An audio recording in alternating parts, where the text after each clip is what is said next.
Tels sont les sujets abordés dans votre émission L'Afrique en marche. Rendez-vous continuel sur la radio-télévision Charlie Le Gaulle.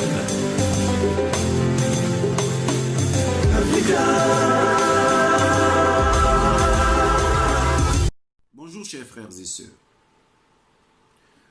Aujourd'hui, après ce qui s'est passé au Mali, nous nous demandons pourquoi la CEDEAO, la France,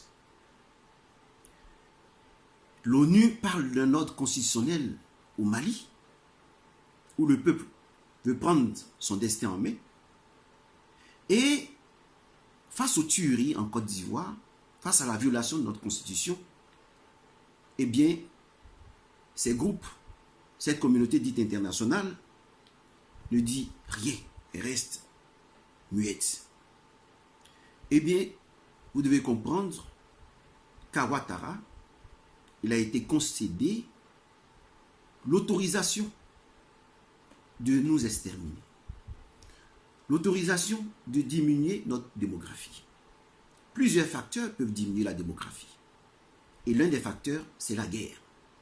Donc, susciter des guerres entre les ethnies pour s'auto-détruire, s'auto-exterminer, fait partie de la feuille de route de Ouattara. Ce n'est pas moi qui le dis. Ce sont ceux qui l'ont mis au pouvoir qui le disent. Écoutons ici Macron. Croissance extraordinaire qui fait dire à certains que l'Afrique est une terre d'opportunités. Donc, si nous voulons une réponse cohérente à l'Afrique et aux problèmes africains, nous devons développer une série de politiques qui sont bien plus sophistiquées qu'un simple plan Marshall et des milliards accumulés. Partout où le secteur privé peut s'impliquer, il doit s'impliquer, nous devons l'orienter. C'est ce que nous sommes agréés avec la Banque mondiale.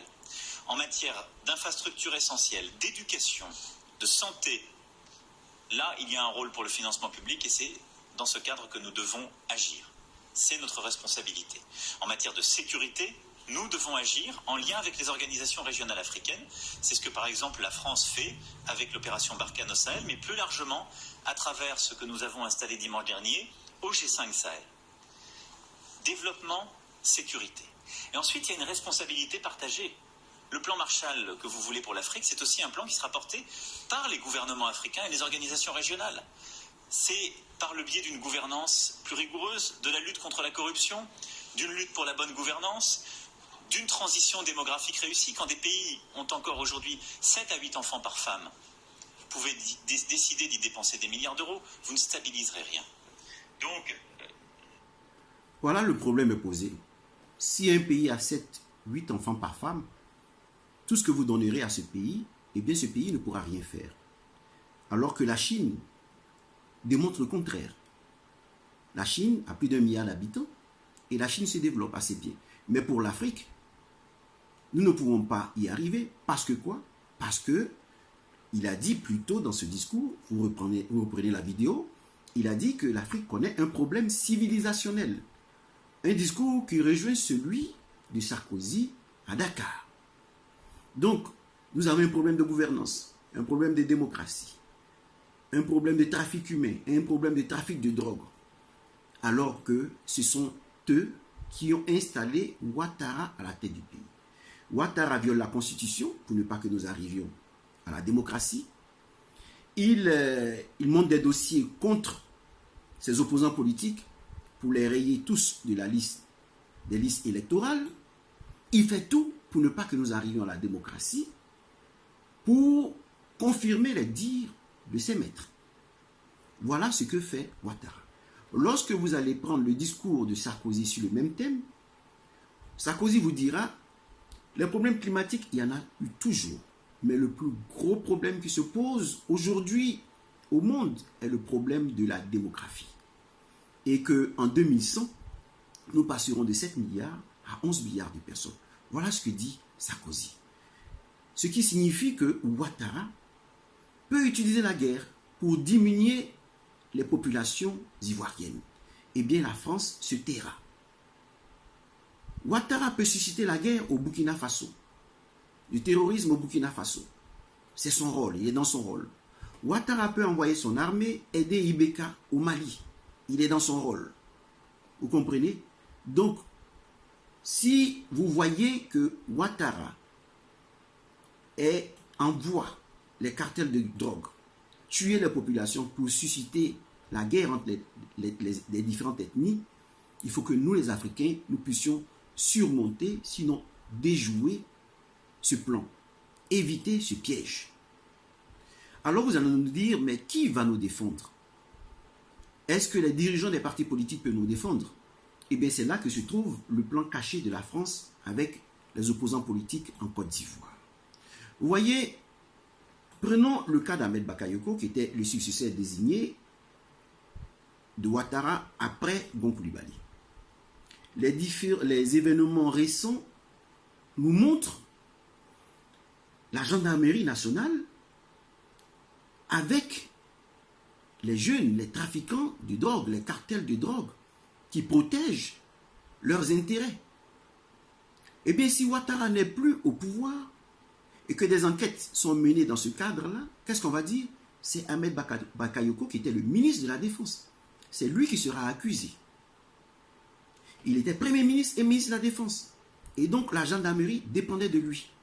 Et voilà Ouattara qui monte ainsi un dossier contre Ahmed Bakayoko. Et Ahmed Bakayoko, qui est déjà lié par cette affaire des drogues, ne peut pas grand-chose. Prenons le cas de Soro Guillaume. Est-ce que Soro Guillaume peut défendre vraiment les intérêts de la Côte d'Ivoire? Eh bien, sachez que Ouattara n'a pas amnistié les Comzones et Soro Guillaume qui ont eu leur dossier déposé déjà par Ouattara à la Cour pénale internationale. Ce qui signifie que, malgré sa bonne foi, Soro Guillaume n'est pas un homme libre. Aujourd'hui, tous les opposants politiques ne sont pas des hommes libres. Même Mme Simone Yves Gbagbo est toujours menacée d'être déportée à la Cour pénale internationale. Il est dit par Vice Media que nous avons 150 personnes qui sont touchées par le trafic de drogue. Ce qui veut dire que Ouattara a lié toutes ces personnes. Et à ces personnes, la France dit ceci.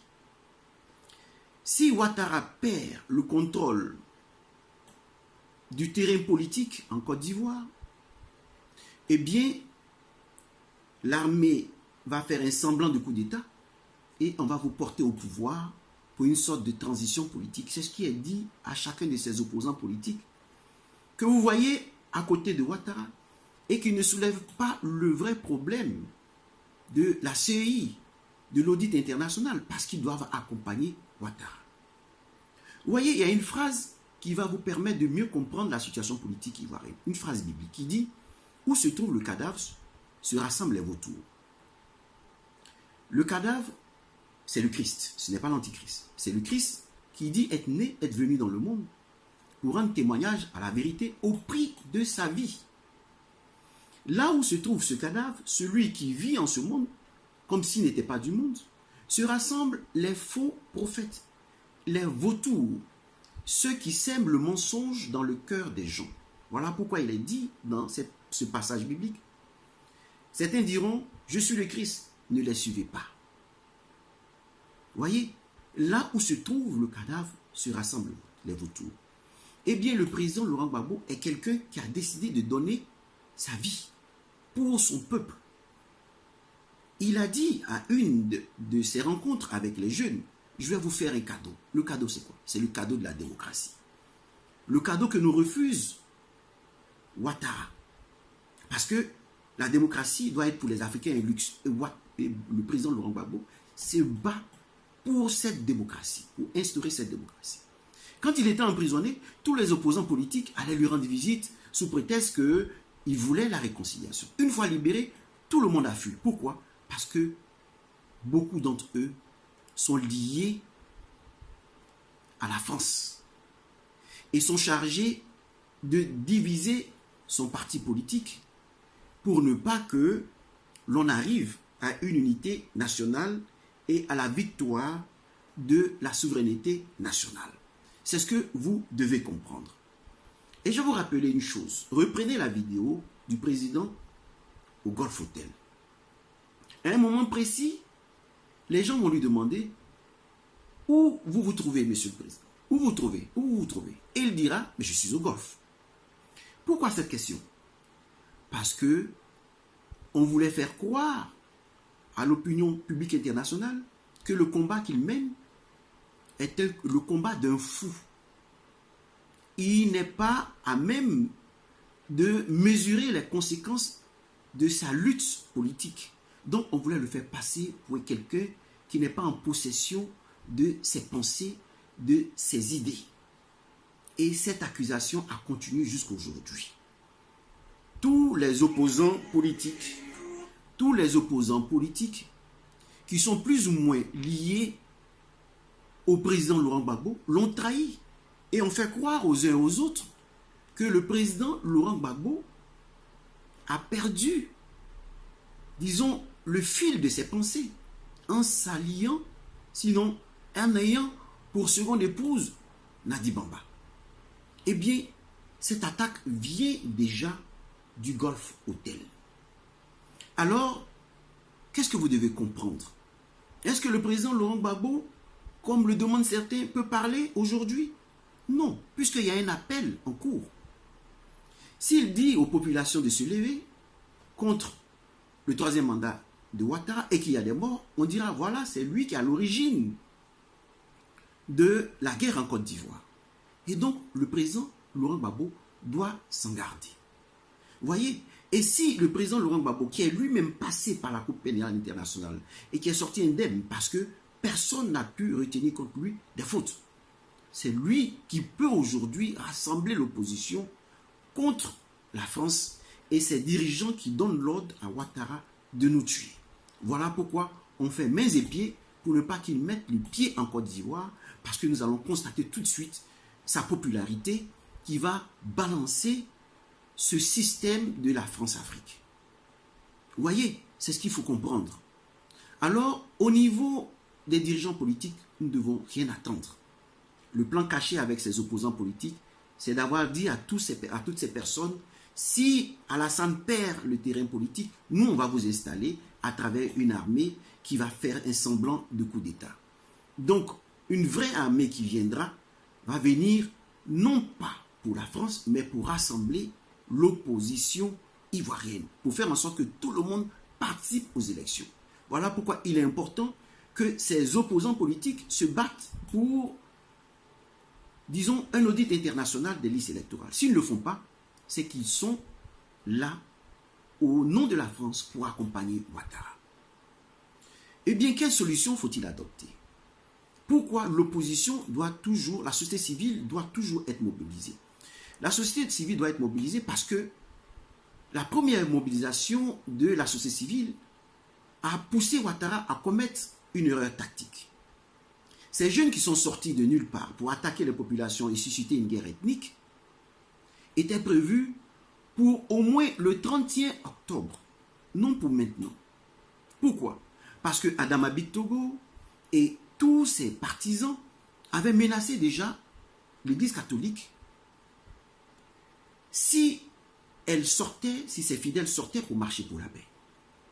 Et l'Église catholique a rebroussé chemin. Alors, fort de cela, les personnes proches de Ouattara ont cru que la société civile menacée ne serait pas sortie.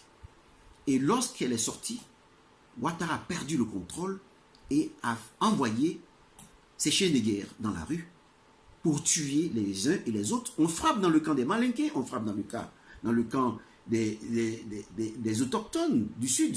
De telle sorte que les Malinqués pensent qu'ils ont été attaqués par les autochtones du Sud. Les autochtones du Sud, comme ceux de Beaunois, pensent qu'ils ont été attaqués par les Malinqués. Parce qu'on infiltre le groupe et ainsi on suscite la guerre ethnique. C'est ce qu'il faut comprendre. Au niveau de l'armée, qu'est-ce qui se disait déjà sur Internet? Des fake news. Ah, Roch Kaboré envoie des soldats burkinabés pour défendre les populations burkinabées. Donc, on attaque les burkinabés, on les tue, et on fait croire que ce sont les Ivoiriens qui les ont tués. Et ça ne fait pas partie de la tradition ivoirienne. Et de l'autre côté, on nous dit non, Roch Kaboré envoie des troupes pour défendre ces populations, alors que ces troupes ne sont que les troupes de Compaoré qui ont les tenues burkinabés, des militaires burkinabés. Voilà ce qui se trame à l'horizon. Et donc, quelle est la solution? La solution a été donnée par le général de la gendarmerie, Apalo Alexandre, quand il est allé à Bonoa, pour faire en sorte que les Malinqués et les autochtones se parlent et règlent le problème de manière pacifique. Cela veut dire que cela est possible dans toutes les contrées de la Côte d'Ivoire. La gendarmerie peut envoyer des gens pour que les populations se parlent et défendent leur ville. Si nous avons des troupes, des personnes qui viennent dans la ville pour attaquer la ville, alors la ville se défend et elle est dans une situation de légitime défense. Vous voyez? Et donc, si les populations étrangères et les populations autochtones qui sont à Divo, qui sont à Lao, qui sont à Gagnoua, s'organisent, se parlent, eh bien, elles vont défendre leur ville. Ces populations vont défendre leurs propres enfants. Parce que ceux qui viennent s'attaquent aux deux groupes pour susciter le conflit. Voilà ce qu'il faut comprendre. Donc ici, nous ne pouvons pas compter sur les dirigeants politiques qui sont, disons, exposés. Parce que Ouattara enlève les dirigeants politiques. Il a failli enlever Assoadou. Il y a des gens qui ont été enlevés durant l'organisation des élections municipales et ont été tués. Vous voyez, donc cela met en péril la vie des dirigeants politiques, même s'ils sont animés d'une bonne foi. Parce que, comme je l'ai dit, Soro, dès qu'il soit animé par une bonne foi, il ne peut pas être libre. Son destin est lié au destin de Ouattara. Si Ouattara est emprisonné, Ouattara va accuser Soro Guillaume. Si Soro Guillaume est emprisonné, Soro Guillaume va accuser Ouattara. Donc, l'un veut de l'élimination physique de l'autre. Et les deux, si aujourd'hui le président Laurent Gbagbo disparaît, eh bien, on accusera le président Laurent Gbagbo d'avoir tout fomenté. Si l'un d'eux disparaît, l'autre va accuser celui qui a disparu d'avoir tout fomenté. Vous voyez, nous sommes dans un dilemme où seule la société civile peut sauver la Côte d'Ivoire. La société civile avec une armée légitime qui ne vient pas pour, disons, défendre le président Laurent Gbagbo, défendre Soro Guillaume ou défendre quelqu'un, mais pour défendre la constitution ivoirienne et pour veiller à ce qu'il y ait une organisation transparente des élections. Parce que si même le président Laurent Gbagbo est installé par une armée, nous dirons non. Parce que ce que nous voulons pour la Côte d'Ivoire, c'est l'organisation d'élections libres, transparentes, comme le voulait le président Laurent Gbagbo. Ainsi, nous aurons une tradition démocratique en Côte d'Ivoire. Et cela va empêcher l'installation d'ethnies, de royaumes à la tête de notre pays. Voilà ce que l'opposition, sinon la société ivoirienne, société civile ivoirienne doit comprendre. La société civile ivoirienne, c'est tous ceux qui n'appartiennent pas à l'équipe gouvernementale. Vous et moi, nous sommes de la société civile. Nous appartenons à un parti politique, nous sommes de la société civile. Nous pouvons demander des marches éclatées, informer l'État, le gouvernement qui doit nous accompagner. Comme ce qu'a fait Apalo Alexandre à Bonoa. Voilà le rôle de la gendarmerie. Et nous pouvons marcher et revendiquer.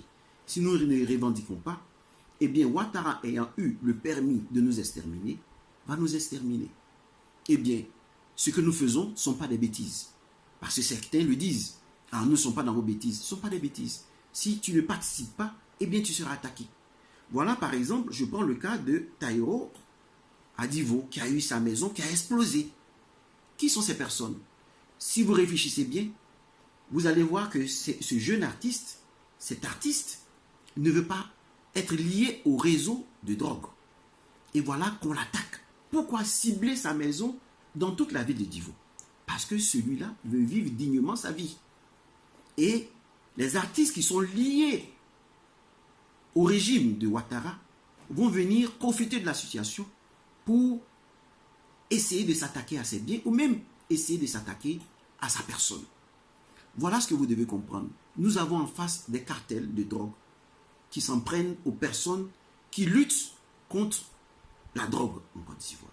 Et dans le discours de Macron, il disait qu'il existe des trafics de drogue, il existe la corruption. Et Ouattara a été mis là pour favoriser la corruption, pour favoriser les trafics de drogue. Eh bien, luttons pour préserver l'unité entre tous les peuples, burkinabés, maliens, ivoiriens, parce que notre survie en dépend. Merci.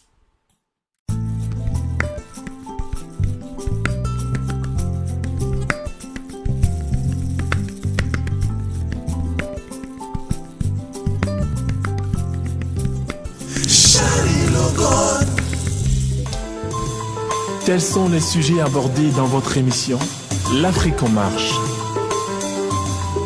Rendez-vous continuel sur la radio-télévision Charlie Le Gaulle.